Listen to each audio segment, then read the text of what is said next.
Yo, halo guys, sebelum gua lanjutin ke pembahasannya, gua nggak bosen-bosen ngingetin ke kalian dulu. Yuk dukung dulu channel ini dengan pencet tombol subscribe dan loncengnya di bawah ini agar kalian tidak ketinggalan update dari channel ini. Dan juga like dan share ke kawan-kawan kalian biar di channel ini semakin dikenal banyak orang. Pastinya dukungan dari kalian sangat gua butuhin untuk ngebuat gua terus semangat dan terus update ke depannya. Oke, kalau gitu kita langsung lanjut aja ke pembahasannya.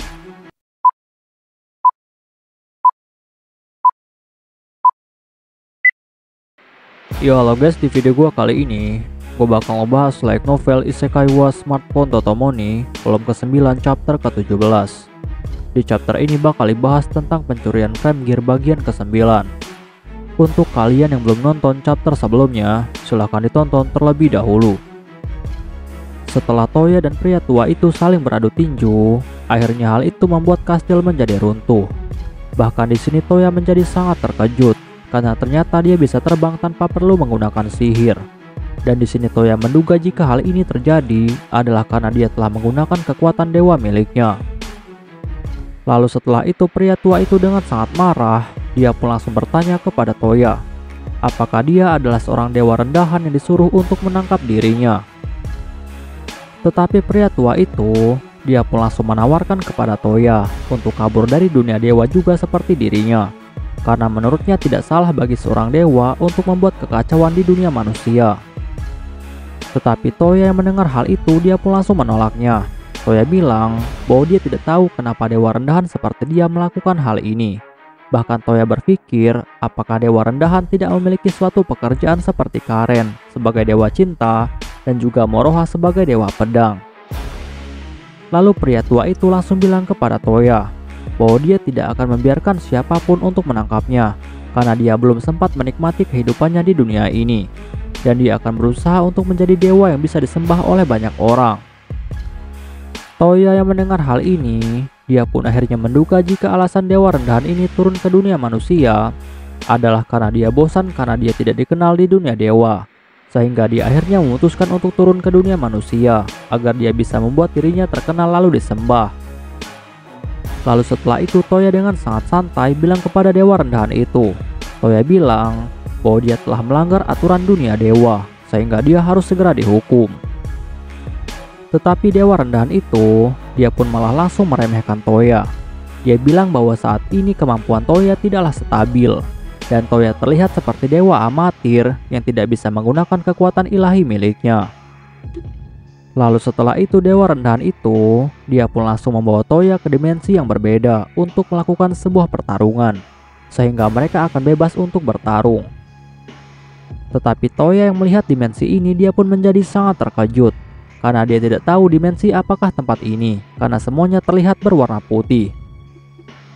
Lalu dewa rendahan itu langsung menjelaskan kepada Toya. Dia bilang bahwa dimensi ini disebut dengan alam roh, dan di tempat ini maka mereka berdua bisa mengeluarkan semua kekuatan ilahi mereka. Tetapi tidak lama setelah itu, tiba-tiba akhirnya datanglah Karen dan juga Moroha ke dalam dimensi itu, dan itu membuat Toya sangat terkejut. Sedangkan dewa rendahan yang melihat kedatangan dari Karen dan juga Moroha, dia pun langsung merasa sangat ketakutan karena dia tahu bahwa Karen dan Moroha adalah dewa tingkat tinggi, yaitu dewa cinta dan juga dewa pedang. Lalu dengan sangat gugup, dewa rendahan itu pun langsung bertanya kepada Karen dan juga Moroha apa yang dilakukan oleh dewa cinta dan juga dewa pedang di dunia ini. Lalu Karen dengan sangat dingin bilang kepada dewa rendahan itu bahwa dia dan juga dewa pedang sudah tahu semuanya tentang kenakalan yang dia lakukan di dunia ini, dan mereka di sini untuk menangkapnya dan menghukumnya. Dewa rendahan yang mendengar hal ini, dia pun dengan sangat kesal langsung bilang kepada Moroha dan juga Karen bahwa dewa tingkat atas seperti mereka berdua ini sudah berlaku sangat tidak adil, sehingga tidak ada salahnya jika dia pergi ke dunia manusia dan membuat sedikit kekacauan. Tetapi Moroha dengan sangat santai bilang kepada dewa rendahan itu bahwa dia akan memberikan hukumannya sangat berat. Sedangkan dewa rendahan itu, dia pun terus berusaha untuk melawan dengan menggunakan semua kekuatan ilahi miliknya. Tetapi sayangnya kekuatan Karen sangat jauh lebih kuat daripada dirinya, Dan hanya dengan satu tebasan saja, lengan dari dewa rendahan itu langsung terpotong. Lalu setelah itu dengan sangat dingin, Moroha pun memberikan sebuah peringatan kepada dewa rendahan itu. Moroha bilang bahwa jika dia terus melawan, maka selanjutnya dia akan menebas lehernya dan akan melenyapkannya saat ini juga. Tetapi jika dia tidak melawan, maka dia akan membawanya ke dunia dewa untuk diadili. Toya yang mendengar hal ini, dia pun akhirnya mengetahui jika ternyata seorang dewa masih bisa terbunuh. Tetapi dewa rendahan itu terus mencoba untuk melawan, sehingga Moroha langsung menebas tubuhnya menjadi dua. Tetapi sayangnya, ternyata dewa rendahan ini sudah menggunakan cara yang sangat licik untuk bisa melarikan diri, yaitu dengan membelah dirinya sendiri.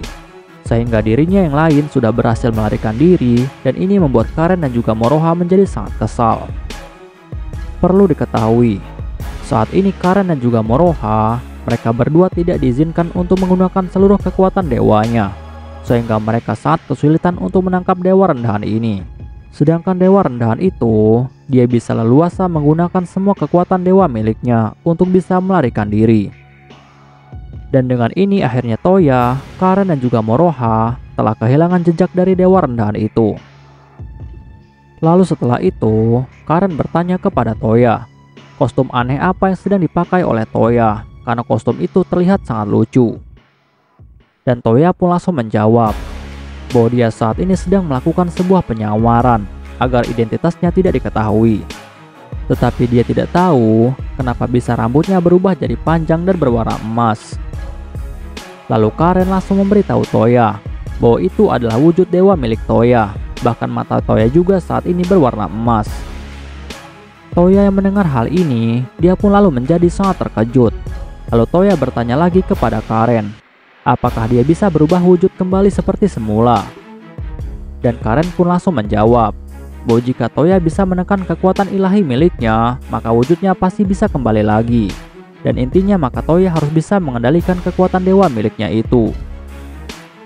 Tetapi Moroha, dia pun lalu bilang kepada Toya bahwa Toya tidak boleh mencoba menekan kekuatannya itu di dalam dunia dimensi roh ini. Karena jika Toya sudah dalam wujud manusia di dunia roh ini, maka hal itu dapat mengundang para roh atau monster untuk memakannya. Toya yang mendengar hal ini, dia pun akhirnya langsung mengerti. Lalu tiba-tiba, kakek dewa langsung menelpon Toya, dan ini membuat Toya sangat terkejut. Dan setelah panggilan terhubung, kakek dewa pun langsung bilang kepada Toya bahwa sepertinya kekuatan dewa milik Toya sudah bangkit. Dan Toya pun langsung bertanya kepada kakek dewa, apakah akan ada efek samping karena hal ini? Dan kakek dewa pun langsung menjawab bahwa saat ini Toya belum sepenuhnya berubah menjadi dewa. Jadi untuk saat ini semuanya masih baik-baik saja. Tetapi masalahnya karena dialah yang telah membawa Toya ke alam dewa dan juga telah merubah tubuh Toya, maka saat ini Toya memiliki kekuatan ilahi yang sama dengan miliknya.